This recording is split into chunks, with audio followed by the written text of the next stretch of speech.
अस्सलाम वालेकुम। DMH news के साथ मैं Hafzul Yubi. Lahore tax bar association के ज़ेरे एहतमाम सेमिनार का इनका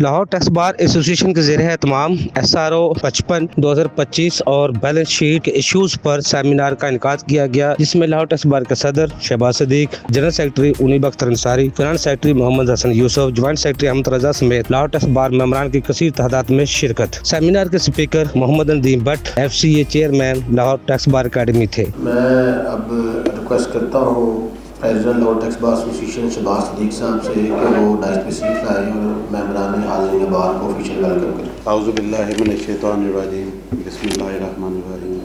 Respected Speaker Mr. Nadeem Bhatt साहब, मेरी cabinet, all colleagues, seniors, participants, अस्सलाम वालेकुम। आज का जो लेक्चर है हमने शॉर्ट नोटिस पे भट्ट साहब से रिक्वेस्ट की, चूँकि नया SRO 55 जो इस टाइम फील्ड में अभी न्यूली इंसर्ट हुआ, जिसमें नेक्चर H1 नेक्चर J कंपल्सरी कर दिया गया for all sale tax registered person. उस हवाले से आज का जो प्रेजेंटेशन है, भट्ट साहब हमें अपने जो एक्सपर्टीज से हमें अपनी जो नॉलेज शेयर करेंगे। जो किसी का कोई क्वेश्चन है प्रैक्टिकली भी ये बताएंगे, क्वेश्चन के आंसर भी होंगे। बैलेंस शीट के हवाले से भी इसमें साथ जो है शामिल किया गया है, जो बैलेंस शीट के इश्यूज आ रहे हैं मॉडिफाई करने के हवाले से, सेल टैक्स रजिस्ट्रेशन के हवाले से, वो भी भट्ट साहब उससे आगाह करेंगे। बाकी इसके साथ साथ कल का जो दिन है, कल के फ्राइडे को कल 2:30 हमने SECP में नई अमेंडमेंट आ रही है कि जितनी अनलिस्टेड कंपनीज हैं न्यूली इनकॉर्पोरेट होंगी, ऑल अनलिस्टेड कंपनीज, उनके लिए जो शेयर के सर्टिफिकेट्स हैं CDC की सूरत में, बुक फॉर्म की सूरत में वो इंट्रोड्यूस करवा रहे हैं, जिसकी जो प्रेजेंटेशन है कल इस्लामाबाद हेड ऑफिस से जो उनके एडिशनल रजिस्ट्रार है वो खुद यहाँ पे जूम पे भी देंगे, और 2 एडिशनल रजिस्ट्रार जो इस्लामाबाद से ट्रैवल करके यहाँ पे लाहौर आ रहे हैं सिर्फ इसी मकसद के लिए, लाहौर टैक्स बार में उस नुमाइंदगी के लिए।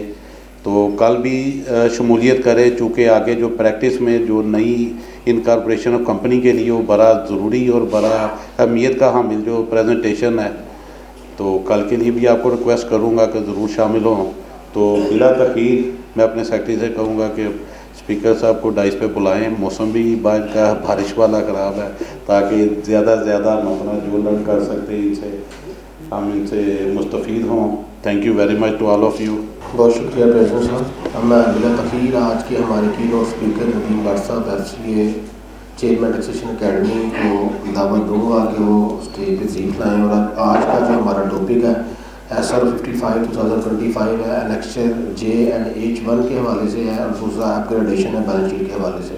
तो उस पर प्रेजेंटेशन पेश करें। आज का जो टॉपिक है जी, वैसे तो 55 SRO है, उससे पहले मैं आपको कुछ चीज़ें शेयर करता चलूँ। कुछ पॉइंट्स और भी मैंने आपसे शेयर करने हैं इसके अलावा, क्योंकि मटेरियल इतना ज़्यादा नहीं है, लेकिन उसको थोड़ा सा एक्सटेंड किया मैंने ताकि उसको थॉरोली हम उसको समझ सकें। ये 11 चीज़ें हैं जी जो आज हमने इसके अंदर शेयर करनी है। अगर आप देख सकते हैं, कोशिश तो ये कि इसका साइज़ बड़ा रखें। SRO की डेट से लेके तो अपडेशन ऑफ बैलेंस शीट तक पहले 10 पॉइंट जो हैं वो SRO से रिलेटेड है, और जो 11th पॉइंट है वो अपडेशन ऑफ बैलेंस शीट है। अच्छा, इस सारे को पढ़ने के बाद ना आपको एक चीज़ समझ आएगी, वो मैं आपको पहले बता देता हूँ। देखिए, बात ये हो रही है, इसको वक्ती तौर पे थोड़ी सी परेशानी होगी उन लोगों को जो रिकॉर्ड प्रॉपरली मेंटेन नहीं कर रहे। इस पे ऑलरेडी जो कंपनीज हैं या मैन्युफैक्चरर हैं, जो लोग इसमें इंडल्ज हैं, वो तो मेंटेन कर रहे हैं। बेसिकली अगर इन दोनों को कलेक्टिवली पढ़ा जाए या बैलेंस शीट को भी देखा जाए, तो प्रॉपर रिकॉर्ड आपने रखना है। और रिकॉर्ड किस चीज़ का रखना है कि भाई मेरे पास ओपनिंग स्टॉक ये था, ये मैंने परचेज़ किया। फर्दर फ़र्ज़ करें मेरे पास 100 kg एक यूनिट्स पड़े हुए मेरे पास, केमिकल्स, मैं मिसाल बना लेता हूँ, मेरे पास 100 kg जो है वो केमिकल पड़ा हुआ है। मैंने 1 महीने को बेस बना लेते हैं टैक्स पीरियड को। मैंने फ़र्ज़ करें जनवरी के महीने में 1 लाख केजी मैंने और परचेज़ कर लिया। 1000 पहले था, 1 लाख मैंने और परचेज़ कर लिया, तो मेरे पास टोटल हो गया 1,01,000 केजी मेरे पास जो केमिकल्स अवेलेबल थे। अब 2 चीज़ें हो सकती हैं, या तो मैं ट्रेड करूं या मैन्युफैक्चर करके बेचूं। अगर तो ये मेरा फिनिश गुड्स है तो ज़ाहिर बात है मैं इसमें से कहता हूँ जी मैंने इस महीने में मैंने अज्यूम करें कि 90,000 केजी मैंने बेच दिया। अभी फिनिश गुड्स की बात कर लेते हैं, वो आप उसमें से माइनस कर दें तो 20,000 बाकी आपके पास क्लोजिंग बच जाएगा। और ये अमाउंट में और केजी में दोनों में आपने कमर्शियल इंपोर्टर ने, डिस्ट्रीब्यूटर और होलसेलर ने H1 के अंदर इसको डिक्लेयर करना, ये H1 है आपका। अब उसमें से अगर आपने जो बेचा है लोकल है या एक्सपोर्ट है वो भी आएगा, अगर इंपोर्टेड और लोकल परचेज है वो भी आएगा। इसके HS कोड आएंगे, उसका डिस्क्रिप्शन आएगा, जहाँ सेल टैक्स एप्लीकेबल है वो आएगा, और जहाँ पे उन्होंने जो उसकी डिटेल मांगी हुई है वो डिस्क्रिप्शन आप उसके साथ लिख दें। अब इसके 2 हिस्से आप करते जाएं। क्वांटिटी हम इसको इस तरह भी कर सकते हैं, क्वांटिटी, रेट और अमाउंट। उन्होंने रेट का कॉलम अंदर नहीं लिखा, क्वांटिटी और अमाउंट आपसे ले ली, तो बात एक ही है, इसमें कोई परेशान होने की ज़रूरत नहीं है। लेकिन इसकी वर्किंग जो है ना प्रॉपर वो बनानी पड़ेगी। अब ये करने का मकसद, ये जो आप मुझसे थ्रू एनेक्सर जे जो आप ले रहे हैं मैन्युफैक्चरर के लिए, ऑल रजिस्टर्ड जो मैन्युफैक्चरर हैं आपके। अच्छा, अब इसमें एक पॉइंट ये भी है कि पहले सिर्फ ये 58 जो रूल आपका 14 था उसके अंदर उन्होंने 58 लोग थे मैन्युफैक्चरर जिनकी लिस्ट बनाई थी। अब इस SRO के आने के बाद उन्होंने वो लिस्ट फारग कर दी, रिप्लेस कर दी, और उसकी जगह वर्ड आ गया ऑल रजिस्टर्ड मैन्युफैक्चरर्स। इसका मतलब ये हुआ कि अब जो भी मैन्युफैक्चरर की डेफिनेशन में आएगा उसने एनेक्सर जे जो आपका है वो फाइल करना उसके लिए लाजमी कर दी। अच्छा, अब इंटरेस्टिंगली जब आप अब जाएंगे तो जो अभी जनवरी में ये आया था, इसकी डेट भी अभी मैं आपको दिखा देता हूँ, 24 या 25 जनवरी को ये आया था। तो जनवरी की रिटर्न के अंदर ये एनेक्सर जे अपग्रेड होना है और H1 ने ऐड होना, क्योंकि H1 था ही नहीं। तो अभी जनवरी की तो सेल टैक्स रिटर्न चली गई है। मोस्ट प्रोबेबल चांसेस यही है कि फरवरी की जब सेल टैक्स रिटर्न अपलोड होगी, जो अमेंडेड होगी, ज़ाहिर बात है वो दोबारा से उसको अपलोड करेंगे, तो उसमें एनेक्सर जे वो वाला होगा जो उन्होंने 55 में मांगा आपसे, विद मोर डिटेल्स के साथ तमाम मैन्युफैक्चरर के लिए होगा, और प्लस कुछ एडिशनल चीज़ें उसके अंदर उन्होंने मांग ली हैं जो कि तकरीबन वही हैं, लेकिन कुछ चीज़ें उन्होंने ऐड कर दी हैं। लेकिन H1 चूँकि H आपको पता था वो एक्सपोर्टर के लिए है, और H1 जो है वो बेसिकली उन्होंने स्टॉक, उसे वो कह रहे हैं कि स्टॉक की जो रिकन्सिलेशन है वो आपने उनको बना के देनी है कि आपके पास ओपनिंग स्टॉक कितना था, फिर आपने जो परचेज या प्रोडक्शन आपने की वो आएगा, और जो सोल्ड किया वो आएगा, और जो क्लोजिंग है। तो टेक्निकली स्पीकिंग आपका trading and manufacturing account related to production वो उन्होंने आपसे साल के बाद लेने की बजाय मंथली बेसिस पे उन्होंने आपसे ले लेना है। That's all. ये आपका क्रक्स है जो आप इसको पढ़ने के बाद, अब कुछ लोगों को अभी एक्सक्लूजन भी है वो भी देख लेते हैं, लेकिन पहले वाला जो है वो आपके सामने है। अब डेट क्या है, ओबियसली SRO जब आता है अगर उसमें कोई डेट ना दी हो तो जनरली जिस डेट पे वो दिया होता है उसी डेट से इफेक्टिव होता है। लेकिन चूंकि इसमें उन्होंने, चूंकि अभी वो सेल टैक्स रिटर्न नहीं उन्होंने अमेंड की थी, तो जनवरी वाला तो डाटा आपका वो निकल गया। अभी फिलहाल इसकी टेक्निकली तो जनवरी में एप्लीकेशन हो जानी चाहिए थी, तो 24-25 जनवरी को ये आया था, वो मैं आपको दिखा देता हूँ। ये आ जी आपकी पहली SRO 55 जो है 24 जनवरी 2025 को आया। इसके अंदर कोई आगे पीछे कुछ नहीं लिखा हुआ कि ये किस डेट से इफेक्टिव है, तो इट मीन्स कि जिस डेट पे ये आपका नोटिफाई हुआ है उस डेट पे ये आपका एप्लीकेबल है। टेक्निकली स्पीकिंग जनवरी पे अप्लाई होना चाहिए था, लेकिन चूंकि रिटर्न उस तरह, उसके जो पीछे फॉर्म है वो उस तरह अमेंड नहीं हुआ, इसलिए अभी पुराने की बेस पे जनवरी की आपकी जो सेल टैक्स रिटर्न है वो जा रही है। फरवरी या मार्च जो भी जब वो अपलोड करेंगे उसके मुताबिक आप चीज़ें उसके अंदर डाल दीजिएगा। नेक्स्ट है part of cell tax return, तो रिटर्न जारी बात है वो रूल्स के अंदर जाके उसको प्रिस्क्राइब करेंगे, उसके अंदर वो H1 डालेंगे, जे रहे वाला डालेंगे, तो वो रिटर्न का एक हिस्सा बन जाएगा। Number 2, issuing of SRO legal backing. ये अभी मैंने आपको बताया, ये सेक्शन की 50 है सेल टैक्स एक्ट 1990 का, रेड विद सेक्शन 26 है जो सेल टैक्स रिटर्न से रिलेटेड है। तो ये पावर है बोर्ड के पास इनकम टैक्स की तरह, सेल टैक्स में सेक्शन 50 है उसके, तो वो इसमें एसआरओ जो है वो इशू कर सकते हैं रिलेटिंग टू रूल से रिलेटेड जो आपका है। इफेक्टिव डेट क्या जी, विल बी मैंने लिख दिया फरवरी है monthly, as no annexure was uploaded with the sale tax return of जनवरी 2025, वो मैंने आपको पहले ही बता दिया। चौथे नंबर पे क्या है जी मेरे पास, अब ये किस सेक्शन के अंदर किस रूल के अंदर चेंज आई है, रूल 14 का सब रूल 1 है, ठीक है, उसके अंदर उसको सब्स्टिट्यूट किया गया है। और ये पहले में उन्होंने क्या कहा, वर्ड रेड मैंने किया हुआ, एप्लीकेबल ऑन रजिस्टर्ड मैन्युफैक्चरर्स, ठीक है, एनेक्सर जे वो फाइल करेंगे। अभी मैं इसके कंटेंट्स भी आपको दिखाता हूँ। मंथली सेल टैक्स रिटर्न है जिसके अंदर डिटेल ऑफ गुड्स मैन्युफैक्चर्ड और प्रोड्यूस्ड एंड गुड्स सप्लाइड आप इसमें शो करेंगे। मैं आपको फॉर्मेट आगे दिखा देता हूँ, मैंने बनाया हुआ इसका। ये एनेक्सर जे का फॉर्मेट है। Opening stock, production during the month, सबके साथ फिनिश लिखा हुआ है, सोल्ड ड्यूरिंग द मंथ और क्लोजिंग स्टॉक। तो एक रिकंसिलेशन उन्होंने आपने कि आपके पास था कितना, आपने बनाया कितना, इसमें परचेजेस नहीं आ रहे। परचेजेस आप ऑलरेडी आपको पता है, जब वो सेलर आपका डालेगा तो परचेजेस ऑटोमेटिक आपकी वहाँ पे आ जाएंगी इनपुट लेने के लिए। तो टेक्निकली ओपनिंग स्टॉक भी वो ले गए, परचेजेस भी आ गया, प्रोडक्शन भी आ गई, आपने जो सोल्ड किया वो भी आ गया। सेल तो खैर पहले भी आप डाल ही रहे थे, सेल परचेज और सेल्स आप ऑलरेडी वहाँ पर डाल रहे थे, वो आ रहा है। उसके साथ ये ओपनिंग और प्रोडक्शन और क्लोजिंग एक और आ जाएगा जो इसके अंदर और आगे उन्होंने पर्टिकुलर साल डाल दी है, आप देख सकते हैं। एचएस कोड है जो मैंने कहा था, डिस्क्रिप्शन है, यूनिट ऑफ मेजरमेंट है, केजीज है, टन्स है, नंबर ऑफ यूनिट्स है और आगे क्वांटिटी एंड अमाउंट। ये हर एक के ऊपर ये आपके जो 5 कॉलम आगे मैंने बनाए हुए हैं, ये हर एक के लिए आपने अलग अलग उसको मेंशन करना है।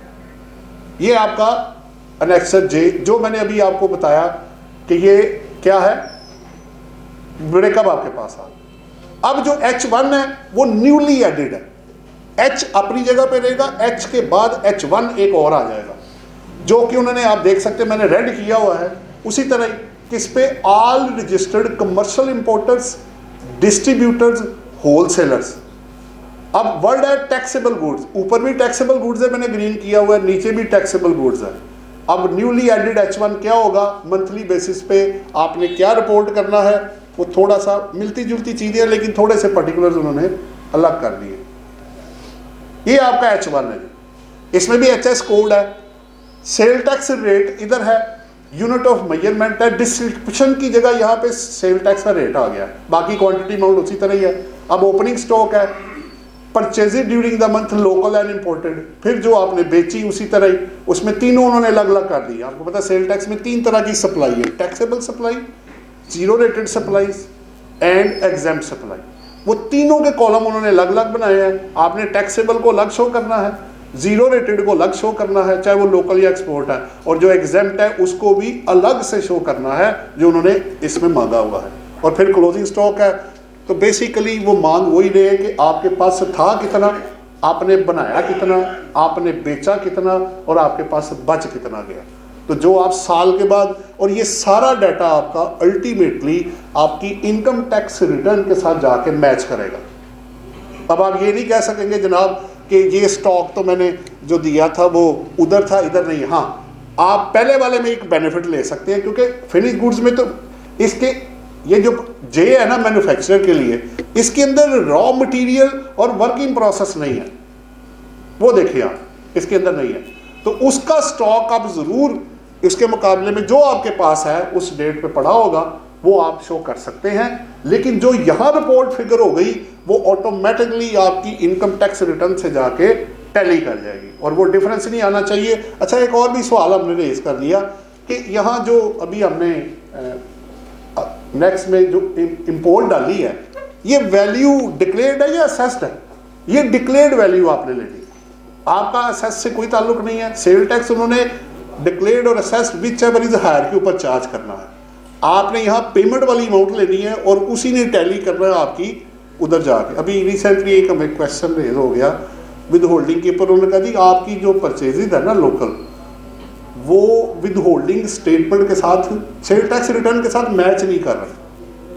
हमने लोकल परचेज डाली हुई है ऑडिटेड अकाउंट्स और इनकम टैक्स रिटर्न में 26 लाख रुपए और उधर आ रहा है 90 लाख रुपए।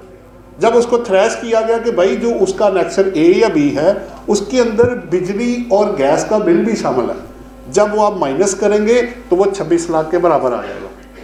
अब देखने में अगर मैं अमाउंट को चेक करूं, ब्रेकअप ना चेक करूं, तो लगेगा कि दोनों में फ़र्क आ गया। फ़र्क किस वजह से है, उसकी रिकन्सिलेशन आपके बना के देनी है। इसमें भी बाद में वो आपसे सवाल करेंगे कि जनाब सेल टैक्स रिटर्न के अंदर जो आपने इंपोर्ट डिक्लेयर किया वो और आपके एनेक्सर और इनकम टैक्स रिटर्न मैच नहीं कर रहे। भाई उधर असेस्ड वैल्यू है, इधर डिक्लेयर्ड वैल्यू है, तो बाद में उसकी रिकन्सिलेशन उसको बना के आप दे दीजिएगा अगर उनमें फ़र्क आया तो। अगर ना हुआ, अगर डिक्लेयर्ड वैल्यू ही असेस्ड वैल्यू है तो दोनों बराबर हो जाएंगे। बराबर भी हो सकता है और नहीं भी हो सकता।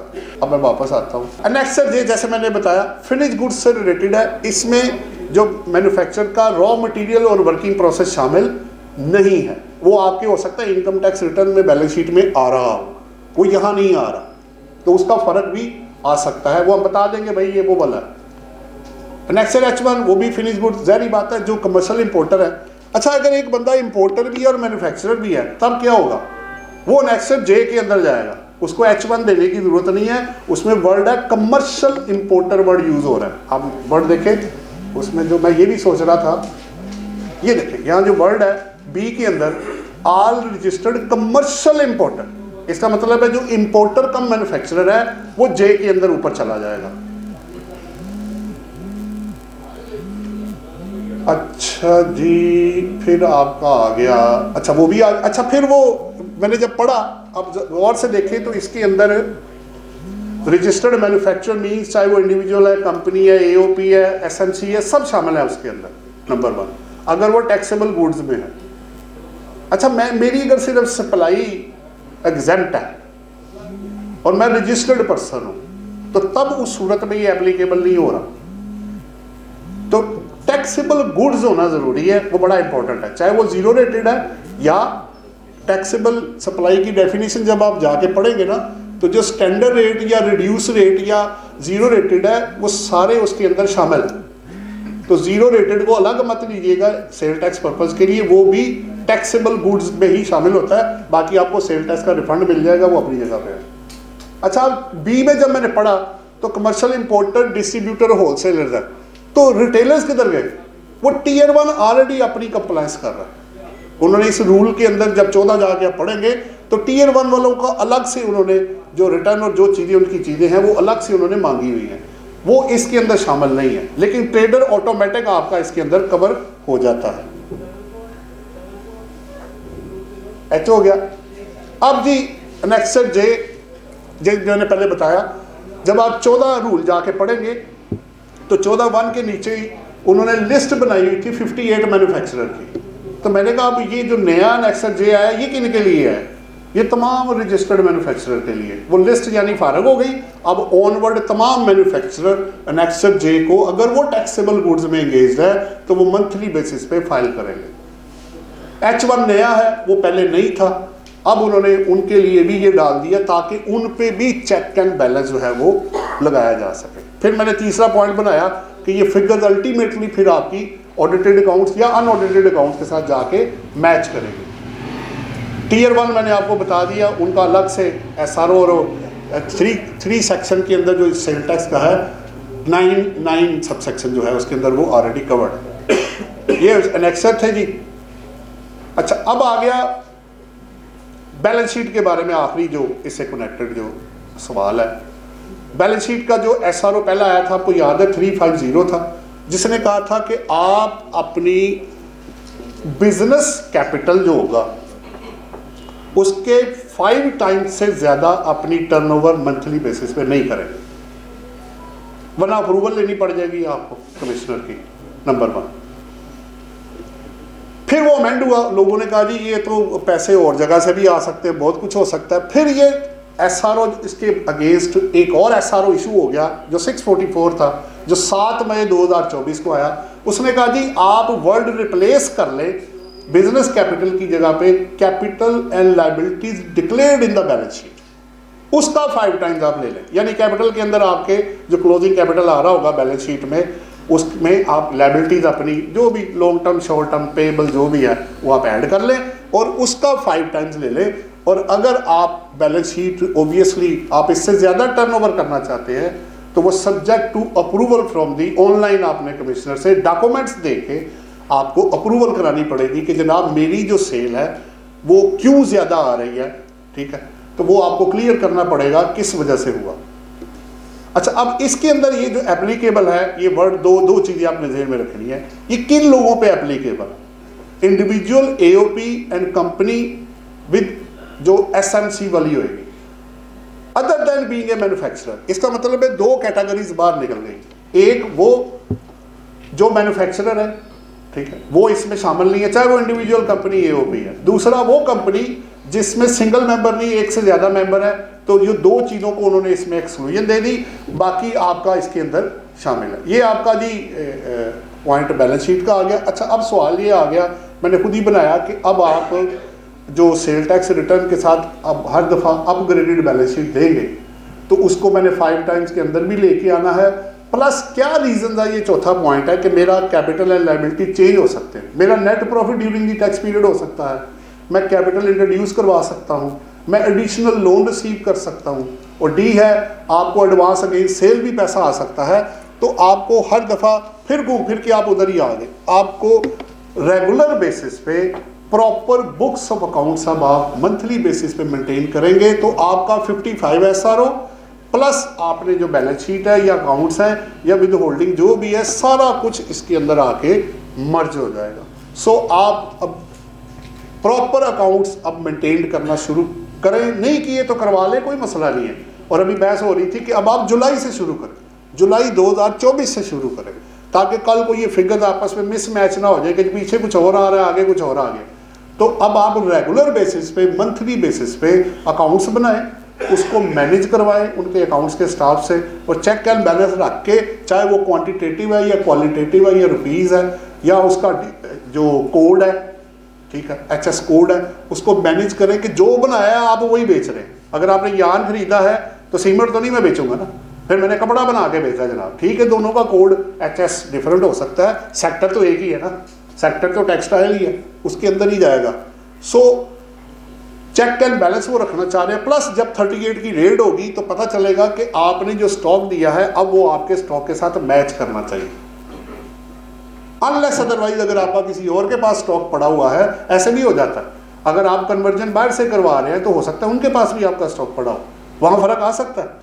लेकिन फिजिकली अगर आप यार्न नहीं खरीद के यार्न नहीं बेच रहे हैं तो फिर तो मेरा या जो मैं खरीद रहा हूँ वही बेच रहा हूँ वो मेरा टैली होना चाहिए, या जो मैं खुद ही बना के बेच रहा हूँ तो वो मेरा स्टॉक मेरे ही गोडाउन में 1, 2, 3 जो है उनके अंदर पड़ा होना चाहिए। अदरवाइज आपका स्टॉक जो होगा या जो प्रोडक्शन है या चीज़ें वो मिसमैच नहीं करनी चाहिए। ये तो थे जी पॉइंट्स रिलेटेड टू दिस।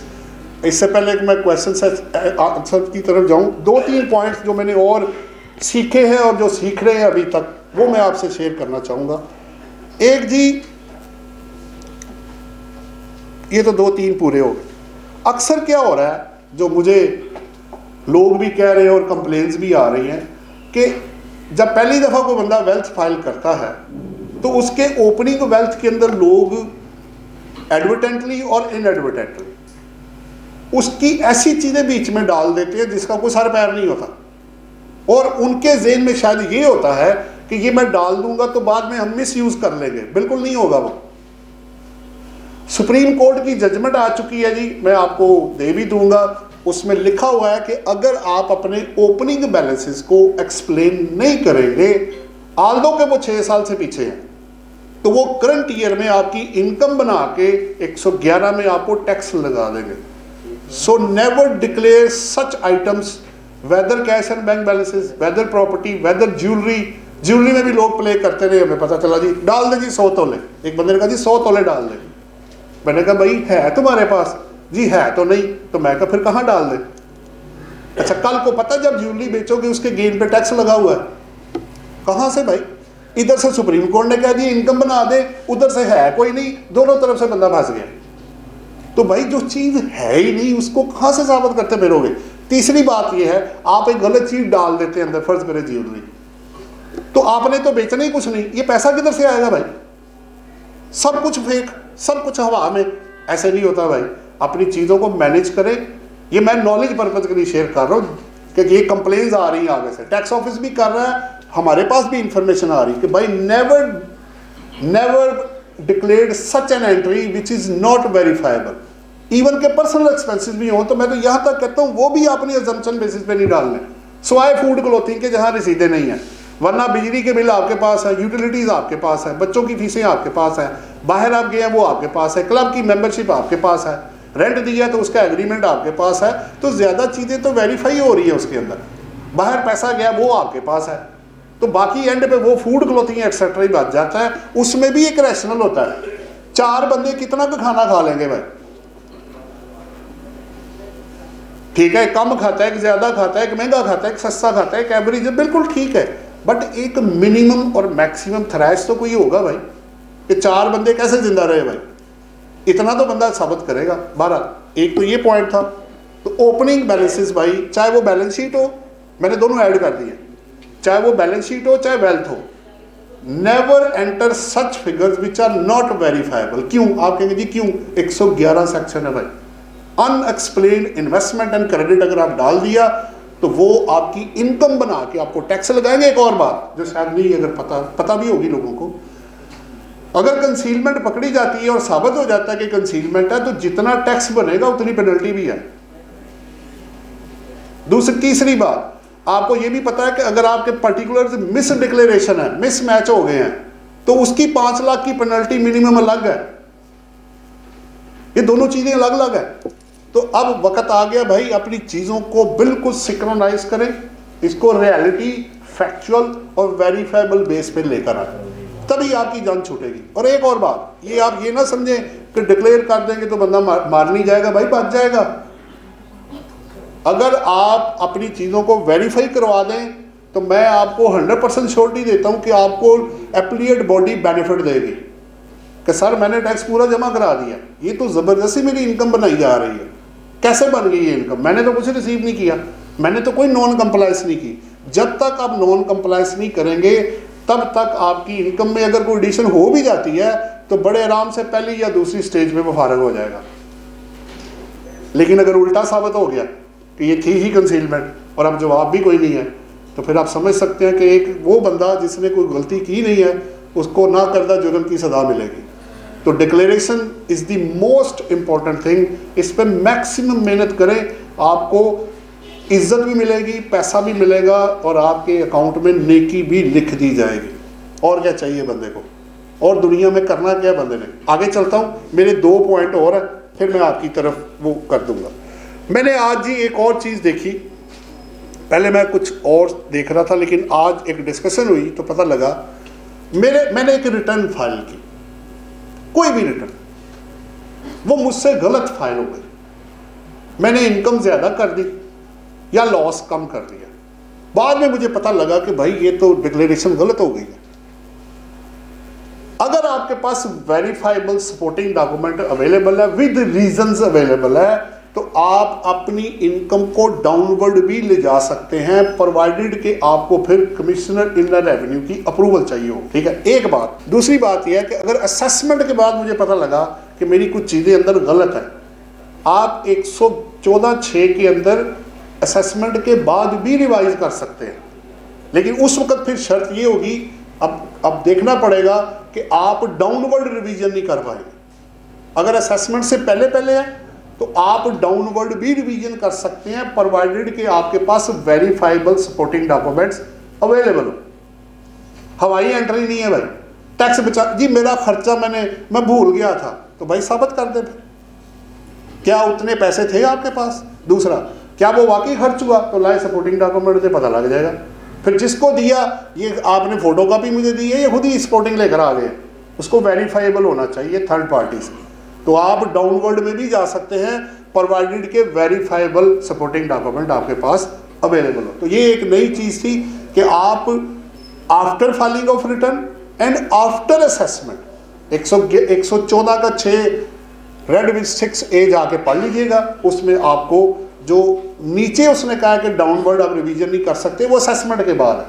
ऊपर आप कर सकते हैं 120 के अंदर, यानी कि अगर मैंने रिटर्न फाइल की है तो मैं उसको असेसमेंट, यानी शॉर्ट ये है कि असेसमेंट से पहले, असेसमेंट के बाद, अमेंडमेंट के बाद, दोनों केसेस में मैं रिवीजन कर सकता हूं, प्रोवाइडेड कि मेरे पास वेरीफाइबल सपोर्टिंग डॉक्यूमेंट हो और रीज़न के साथ मैं उनको दूँ। अच्छा जी, मेरा आज का वो कुछ चीज़ें ऐसी हैं, वो अभी चूँकि जो चीज़ मुझे वेरीफाइबल नहीं होती मैं फिर कोशिश करता हूँ मैं पास ऑन ना करूँ, तो मेरे पास यही पॉइंट्स थे। बहुत शुक्रिया नदीम भट्ट साहब, FCA चेयरमैन टैक्सेशन अकेडमी।